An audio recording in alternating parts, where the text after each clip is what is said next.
एक बार एक शिष्य ने विनम्रतापूर्वक अपने गुरुजी से पूछा, गुरुजी, कुछ लोग कहते हैं कि जीवन एक संघर्ष है, कुछ अन्य कहते हैं कि जीवन एक खेल है और कुछ जीवन को एक उत्सव की संज्ञा देते हैं। इनमें कौन सही है?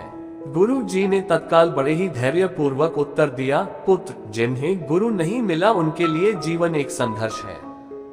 जिन्हें गुरु मिल गया उनका जीवन एक खेल है। और जो लोग गुरु द्वारा बताए गए मार्ग पर चलने लगते हैं, मात्र वे ही जीवन को एक उत्सव का नाम देने का साहस जुटा पाते हैं। यह उत्तर सुनने के बाद भी शिष्य पूरी तरह से संतुष्ट न था। गुरु जी को इसका आभास हो गया। वे कहने लगे, लोग तुम्हें इसी संदर्भ में एक कहानी सुनाता हूँ। ध्यान से सुनोगे तो स्वयं ही अपने प्रश्न का उत्तर पा सकोगे। उन्होंने जो कहानी सुनाई वह इस प्रकार थी। दोस्तों, कहानी सुनने से पहले आपसे विनती है कि मेरे चैनल को सब्सक्राइब जरूर करें। एक बार की बात है कि किसी गुरुकुल में 3 शिष्यों ने अपना अध्ययन संपूर्ण करने पर अपने गुरुजी से यह बताने के लिए विनती की कि उन्हें गुरु दक्षिणा में उनसे क्या चाहिए।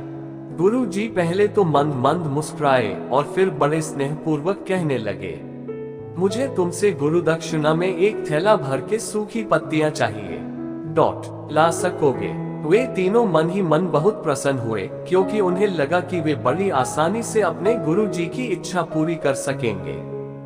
सूखी पत्तियां तो जंगल में सर्वत्र बिखरी ही रहती हैं। वे उत्साहपूर्वक एक ही स्वर में बोले, जैसी आपकी आज्ञा जी गुरुजी।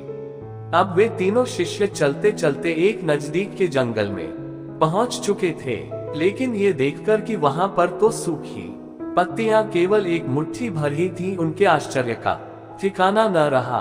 वे सोच में पड़ गए कि आखिर जंगल से कौन सूखी पत्तियां उठाकर ले गया होगा। इतने में ही उन्हें दूर से आता हुआ कोई किसान दिखाई दिया। वे उसके पास पहुंचकर उससे विनम्रतापूर्वक याचना करने लगे कि वह उन्हें केवल एक थैला भर सूखी पत्तियां दे दे।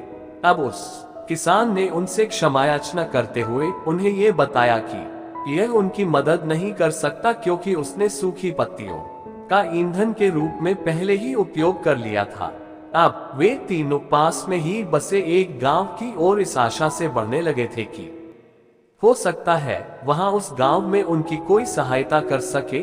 वहां पहुंचकर उन्होंने जब एक व्यापारी को देखा तो बड़ी उम्मीद से उससे एक थैला भर सूखी पत्तियां देने के लिए प्रार्थना करने लगे। लेकिन उन्हें फिर से एक बार निराशा ही हाथ आई, क्योंकि उस व्यापारी ने तो पहले ही कुछ पैसे कमाने के लिए सूखी पत्तियों के दोने बनाकर बेच दिए थे। लेकिन उस व्यापारी ने उदारता दिखाते हुए उन्हें एक बूढ़ी माँ का पता बताया जो सूखी पत्तियां एकत्रित किया करती थी। पर भाग्य ने यहाँ पर भी उनका साथ नहीं दिया, क्योंकि वह बूढ़ी माँ तो उन पत्तियों को अलग अलग करके कई प्रकार की औषधियां बनाया करती थी। अब निराश होकर वे तीनों खाली हाथ ही गुरुकुल लौट गए। गुरु जी ने उन्हें देखते ही स्नेहपूर्वक पूछा, पुत्रों, ले आए गुरु दक्षिणा? तीनों ने सर झुका लिया। गुरु जी द्वारा दोबारा पूछे जाने पर उनमें से एक शिष्य कहने लगा, गुरुदेव, हम आपकी इच्छा पूरी नहीं कर पाए। हमने सोचा था कि सूखी पत्तियां तो जंगल में सर्वत्र बिखरी ही रहती होंगी, लेकिन बड़े ही आश्चर्य की बात है कि लोग उनका भी कितनी तरह से उपयोग करते हैं। गुरु जी फिर पहले ही की तरह मुस्कुराते हुए प्रेम पूर्वक बोले, निराश क्यों होते हो? प्रसन्न हो जाओ, और यही ज्ञान की सूखी पत्तियां भी व्यर्थ नहीं हुआ करती, बल्कि उनके भी अनेक उपयोग हुआ करते हैं। मुझे गुरु दक्षिणा के रूप में दे दो। तीनों शिष्य गुरु जी को प्रणाम करके खुशी खुशी अपने अपने घर की ओर चले गए। वह शिष्य जो गुरु जी की कहानी एकाग्रचित होकर सुन रहा था, अचानक बड़े उत्साह से बोला, गुरु जी, अब मुझे अच्छी तरह से ज्ञात हो गया है कि आप क्या कहना चाहते हैं। आपका संकेत वस्तुतः इसी ओर है, न कि जब सर्वत्र सुलभ सूखी पत्तियां भी निरर्थक या बेकार नहीं होती हैं, तो फिर हम कैसे किसी भी वस्तु या व्यक्ति को छोटा और महत्वहीन मानकर उसका तिरस्कार कर सकते हैं। चींटी से लेकर हाथी तक और सुई से लेकर तलवार तक सभी का अपना अपना महत्व होता है।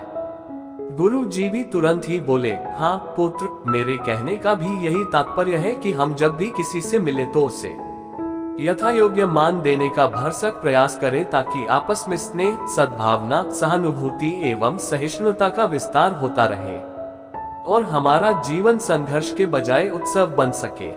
दूसरे, यदि जीवन को एक खेल ही माना जाए तो बेहतर यही होगा कि हम निर्विक्षिप, स्वस्थ एवं शांत प्रतियोगिता में ही भाग लें और अपने निष्पादन तथा निर्माण को ऊंचाई के शिखर पर ले जाने का अथक प्रयास करें।